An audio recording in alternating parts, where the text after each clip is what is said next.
নমস্কার, আপনারা দেখছেন দ্য ইন্ডিপেন্ডেন্ট বেঙ্গল। আমি শিবম। সেন্ট মার্টিনস দ্বীপকে নিয়ে বিতর্ক যেন কিছুতেই পিছু ছাড়ছে না মোহাম্মদ ইউনূস সরকারের। বিষয়টা এতটাই জটিল এবং ঘোলাটে জায়গায় এই অন্তর্বর্তীকালীন সরকার নিয়ে গেছে যে সেখান থেকে তারা পিছনেও এখন সরে আসতে পারছেন না।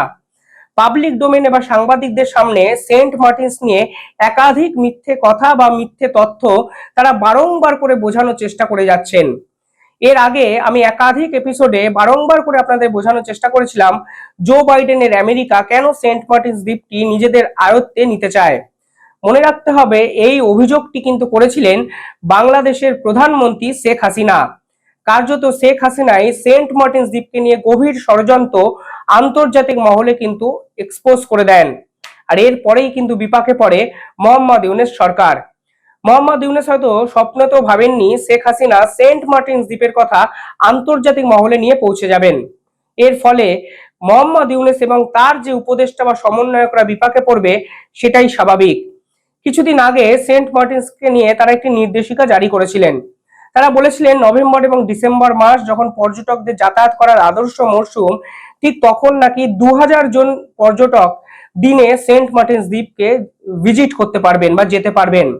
কিন্তু বাস্তবে সেন্ট মার্টিনস দ্বীপের বর্তমান যে চেহারা আন্তর্জাতিক স্তরে উঠে এসছে তা অত্যন্ত উদ্বেগজনক। এখন জো বাইডেন আর আমেরিকার মসনদে নেই, কিন্তু জো বাইডেনের নেওয়া একটি সিদ্ধান্ত আখেরে যে বাংলাদেশকে কতটা পিছিয়ে দিল তাই এই প্রতিবেদন শেষ অবধি দেখলে কিন্তু আপনারা বুঝতে পারবেন।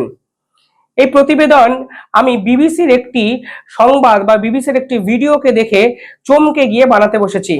বিবিসির এক সাংবাদিক সেন্ট মার্টিনসে কিছুদিন আগে যাওয়ার চেষ্টা করেন, কিন্তু সাংবাদিক হয়েও তিনি প্রতি পদক্ষেপে যেরকম বাধার সম্মুখীন হলেন তা এক কথায় অকল্পনীয়। পাশাপাশি বিবিসির যে রিপোর্ট, সেই রিপোর্টে কিন্তু যে কথা আমাদের সামনে উঠে এসছে তার আপনারা বুঝতে পারবেন এই মোহাম্মদ ইউনূসের ষড়যন্ত্র ঠিক কোন মাত্রায় গিয়ে পৌঁছেছে। সাবেক প্রধানমন্ত্রীর কথার সাথে বর্তমান অন্তর্বর্তীকালীন সরকার এসে সেন্ট মার্টিনের উপর দিছে এক নিয়ম নীতি নিষেধাজ্ঞা। তাহলে সাবেক প্রধানমন্ত্রীর কথার সাথে এই বর্তমান সরকার অন্তর্বর্তী সরকারের কাজ নিয়ে তাহলে তো মিলে যাচ্ছে। এই দিক থেকে তো দ্বীপের মানুষের মধ্যে অবশ্যই আতঙ্ক কাজ করবে স্বাভাবিক। কেন সরকার নভেম্বর এবং ডিসেম্বর মাসে 2000 জনকে সেন্ট মার্টিনসে যেতে অ্যালাউ করার পরও আজ বাংলাদেশের ওই গ্রাউন্ড রিপোর্টে গিয়ে দেখা গেল আখেরে বাংলাদেশ সরকার একজনকেও সেন্ট মার্টিনস দ্বীপে যেতে রাজি হচ্ছেন না। অনেকেই আমাদের মতো আশা নিয়ে আছেন। আমরা চাই এই বন্ধটা তাড়াতাড়ি খুলে দিক, যাতে তারা আমাদের মতো আপসেট না হয়। অর্থাৎ তিনি মুখে হয়তো বলছেন সেন্ট মার্টিনসকে তারা বাঁচাতে চাইছেন, কিন্তু আলটিমেটলি সেন্ট মার্টিনস থেকে মানুষের যে নজর তা কিন্তু ঘুরিয়ে দেওয়ার চেষ্টা করছেন। চারটে কথা এই সেন্ট মার্টিনস সম্পর্কে আমি আপনাদের সামনে বলতে চাই। গ্রাউন্ড রিপোর্টে কি দেখা গেল? বাংলাদেশ সরকার এর আগে বলেছিল সেন্ট মার্টিনস দ্বীপ ভ্রমণে আনুষ্ঠানিক কোনো নিষেধাজ্ঞা নেই, কিন্তু বর্তমানে ওখানে গিয়ে দেখা গেল দ্বীপের যদি বাসিন্দা হও তাহলেই একমাত্র তুমি সেন্ট মার্টিনসে যেতে পারবে, কিন্তু দ্বীপের বাসিন্দা যদি না হও তাহলে তুমি সেন্ট মার্টিনসে যেতেই পারবেন না। এই দ্বীপের মানুষের সাথে অন্য এলাকার যারা আত্মীয়তা করছে ওরাও এই দ্বীপে আসতে পারতেছে না। বউ আনলে বউটা আসতে পারতেছে না, জামাই যদি ওই দিকের হয় জামাই আসতে পারতেছে না। তাইলে এটা কোন ধরনের স্বাধীনতা আমি বুঝি না আসলে। অর্থাৎ বাংলাদেশের মানুষকে মিডিয়ার মাধ্যমে ভুল খবর খাইয়ে দেওয়ার যে প্রবণতা মোহাম্মদ ইউনূস সরকার বর্তমান বাংলাদেশে চালু করেছে, সেন্ট মার্টিনসকে নিয়ে কিন্তু তারও কোনো অন্যথা হলো না।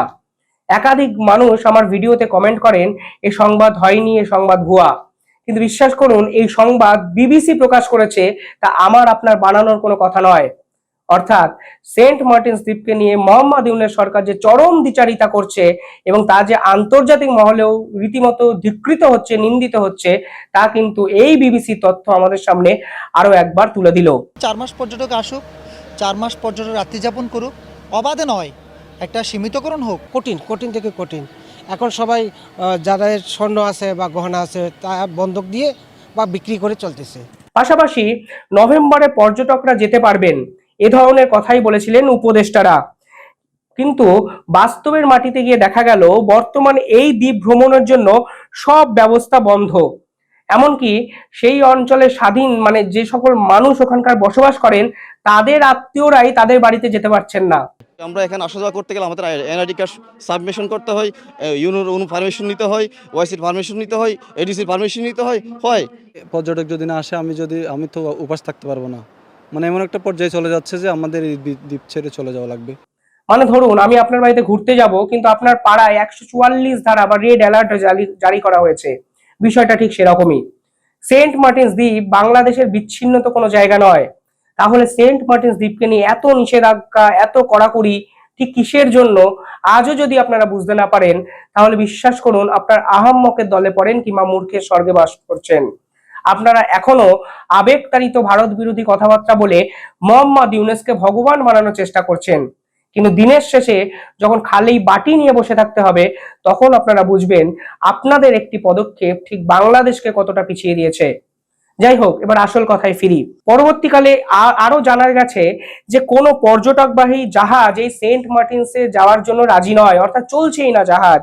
আমরা এখানে 8-10 বছর ধরে বিজনেস করতেছি, এরকম সম্মুখীন কখনো হয় না। এই প্রথম এরকম সম্মুখীন হয়েছে। 4-5টা স্টেপ থেকে আমরা আমি পারমিশন নিয়ে আসতে হয়েছে। নর্মালি এরকম বাধার সম্মুখীন আমরা কখনো হয় না। 2জন স্টাফ আছে আমার, বাকিরা আসতে পারে না। টেকনাফ আইসে আমার 2জন স্টাফ চলে গেছে, আমি আনানো কোনো ব্যবস্থা করতে পারি নাই। পাশাপাশি স্পিড বোট চলাচল সম্পূর্ণভাবে বন্ধ। দ্বীপের আদিবাসী যারা দ্বীপে বসবাস করেন, তাদেরকে জাতীয় যে আইডেন্টিটি কার্ড, সেই কার্ড দেখাতে হচ্ছে তাদের বাড়ি ঢোকার জন্য। যদি এ ধরনের নিয়ম কানুন মানাতে হয়, সে প্রক্রিয়া তো ওদের আগে থেকে রেডি করা উচিত ছিল, কিন্তু এখন তা দেখতে পাচ্ছি না। কিন্তু আমরা প্রতিনিয়ত হয়রানি হচ্ছি। 2000 বলছে, ওইটাও স্পেসিফিক করে অনুমতি দিচ্ছে না। অর্থাৎ প্রতিটি পদক্ষেপে সরকার কিন্তু কার্যত বিধিনিষেধ জারি করেছে সেন্ট মার্টিনসকে কেন্দ্র করে। দফায় দফায় যারা কোস্ট গার্ড হিসাবে কাজ করছেন, তারা কিন্তু এনআইডি অর্থাৎ ন্যাশনাল আইডেন্টিটি কার্ড চেক করছেন। সমন্বয় সাধন করেই আসলে এই যাওয়া আসাটা নিয়ন্ত্রণ করা হচ্ছে। এখানে আসলে যাদের অনুমতি আছে, বেসিক্যালি যাদের অনুমতি আছে তাদের আসতে আসলে কোনো বাধা নেই।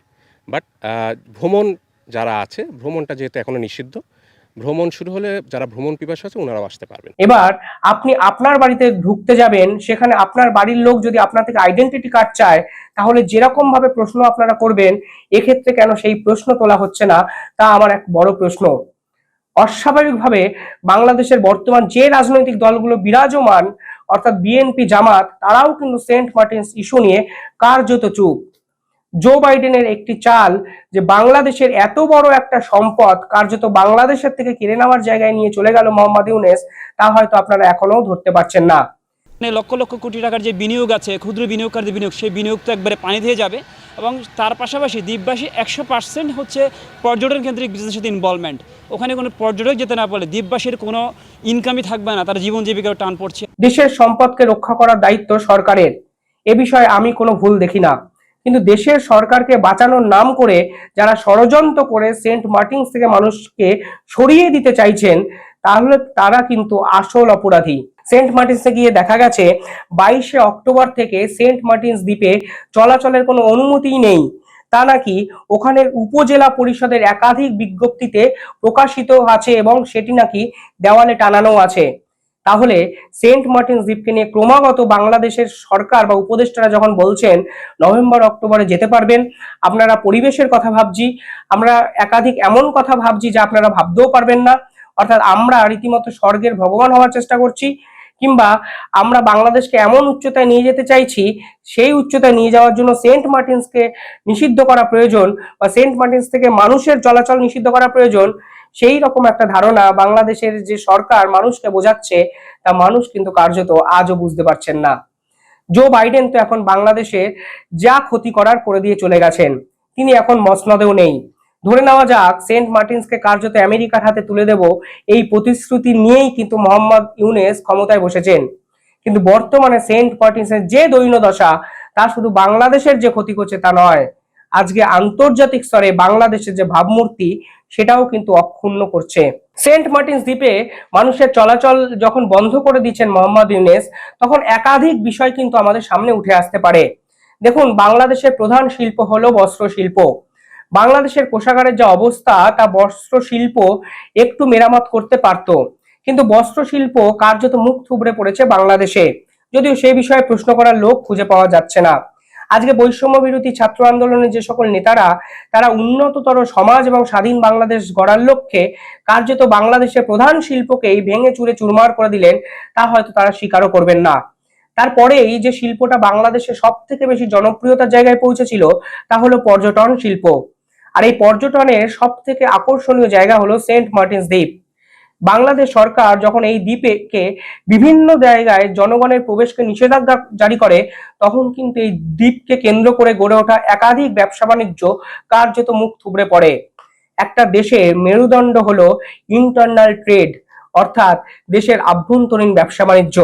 কিছুদিন আগে IMF সরাসরিভাবে বাংলাদেশকে হুঁশিয়ারি দিয়ে বলেছেন শিক্ষিত মানুষের সংখ্যা বাড়াতে হবে এবং ইন্টারনাল ট্রেড অর্থাৎ নিজেদের দেশের ব্যবসা বাণিজ্যকে সুগঠিত করতে হবে, আগের চেহারায় ফিরিয়ে আনতে হবে। কিন্তু বস্ত্র শিল্পের পাশাপাশি পর্যটন শিল্প কার্যত কিন্তু বাংলাদেশে মুখ থুবড়ে পড়ে। ভাবখানা এখন এমন যে মোহাম্মদ ইউনূস সরকার সবকিছু ছেড়ে ছুড়ে বাংলাদেশের সেন্ট মার্টিনস দ্বীপ এবং পরিবেশকে বাঁচানোর জন্য লেগে পড়ে নামলেন। বাংলাদেশের এত সমস্যার মধ্যে তারা হঠাৎ করে সেন্ট মার্টিনস দ্বীপকে কিভাবে এত আলোচনার আওতায় নিয়ে এলেন, আমি সত্যি এর কোনো রাজনৈতিক ব্যাখ্যা খুঁজে পাচ্ছি না। যা পাচ্ছি তা হলো একমাত্র গভীর ষড়যন্ত্রের খেলা, মানে যে ষড়যন্ত্র বাংলাদেশের মানুষ হয়তো বুঝতেই পারেননি। পাশাপাশি এই সেন্ট মার্টিনস দ্বীপকে একাধিক নিষেধাজ্ঞার আওতায় এনে সেই দ্বীপে যারা বসবাস করছে সেই ব্যবসায়ী, হোটেল বা বিভিন্ন ক্ষেত্রে যে সকল অর্থনৈতিক একটা উপজীব্য হয়ে গেছিল, অর্থনৈতিক একটা রোজগারের জায়গা হয়ে উঠেছিল, সেই রোজগারের জায়গা কিন্তু সম্পূর্ণভাবে ভেঙে দিয়েছেন মোহাম্মদ ইউনূস সরকার, যা বাংলাদেশের অর্থনৈতিক সংকটেরও কিন্তু প্রধান একটি কারণ।